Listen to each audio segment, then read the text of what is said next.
10 vist siis omanikud lõpuga 10. Teed sõidate ka.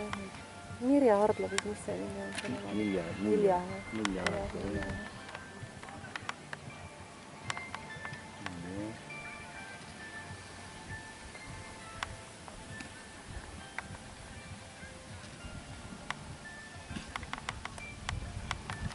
Sinna tegelikult hästi sõida.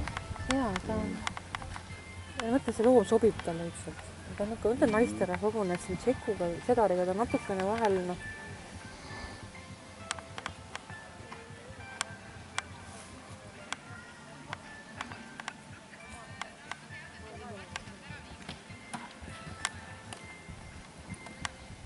Just hüppab.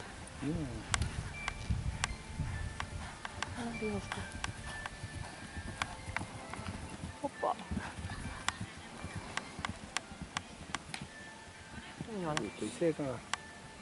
Hobust ei sega.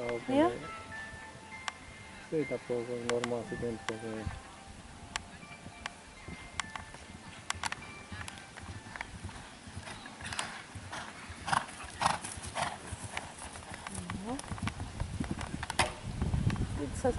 Opa.